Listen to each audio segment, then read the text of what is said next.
வணக்கம். இன்றைக்கி சித்திரை திருவிழாவினுடைய 12வது நாளுங்க. நல்லா சொன்னால் நிறைவு நாள்.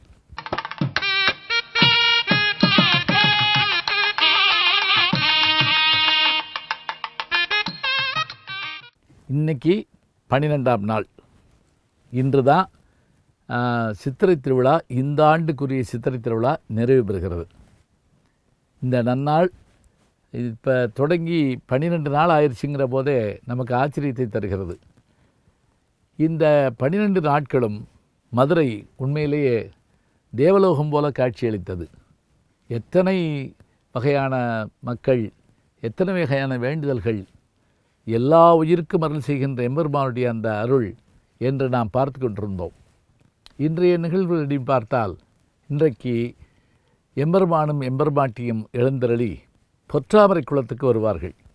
அதாவது உச்சிகால பூஜையின் போது பொற்றாமரை குளத்துக்கு அவர்கள் வர தேவேந்திரன் வந்து பூஜை செய்கிற காட்சி அங்கு காணலாம். அதாவது மதுரையினுடைய வரலாறு பற்றி சொல்லுகிற போது மதுரை எப்படி கண்டுபிடிக்கப்பட்டது என்கின்ற நிகழ்வை சொல்லுகிற போது, ஒரு மன்னன் வேட்டைக்கு சென்ற போது புஷ்பக விமானம் ஒன்று வந்து இறங்க, அந்த புஷ்பக விமானத்திலிருந்து வந்த தேவர்கள் வந்து மருத மரங்கள் நிறைந்த இடத்தில் எம்பெருமானுடைய அந்த வடிவத்திற்கு பூசை செய்வதை பார்த்து அப்பிறகு கோவிலை உருவாக்கினார்கள் என்று வரலாறு சொல்லும், மதுரை தல வரலாறு சொல்லும். அப்படி வருகிற போது தேவேந்திரனும் வந்து பூசை செய்ததாக நாம் பார்க்கின்றோம். அதை நினைவூட்டும் வண்ணமாகத்தான் இன்றைக்கு தேவேந்திர பூசை நடைபெறுகிற காட்சியை பார்க்கிறோம். இன்றைக்கு இன்னொரு சிறப்பு என்ன என்று பார்த்தால், திருமணத்திற்கு வந்திருந்த திருப்பரங்குன்றம் சுப்பிரமணிய சுவாமிகளும், அதாவது எம்பெருமாட்டினுடைய திருக்குமாரராகிய முருகப்பெருமானும் பவளக்கனிவாய் பெருமாளும் இன்று இரவு விடைபெற்று கொண்டு அவர்கள் தங்களுடைய இருப்பிடம் நோக்கி செல்லுகின்ற நிகழ்வும் இன்றைக்குத்தான் நிகழும். இரவு நேரத்தில் எம்பெருமானும் எம்பெருமாட்டியும் ரிஷபவாகனத்திலே வீதி உலா வருவார்கள். ரிஷபவாகனத்தில் வீதி விழா வருகிற போது நமக்கு என்ன தோன்றும்? இந்த ஆண்டு திருவிழா மிகச் சிறப்பாக நடைபெற்றதை நாம் எல்லோரும் பார்த்து கொண்டும் இருக்கிறோம். ரிஷப கொடி ஏறியது, விழா தொடங்கியது. ரிஷபவாகனத்தில் இன்றைக்கு இவர்கள் வீதி விழா வந்து நமக்கு காட்சி தருகிறார்கள். எம்பெருமானே, மீனாட்சியே, இந்த காட்சிகளை எங்களுடைய முன்னோர்கள் பார்த்தார்கள், நாங்கள் பார்த்தோம்.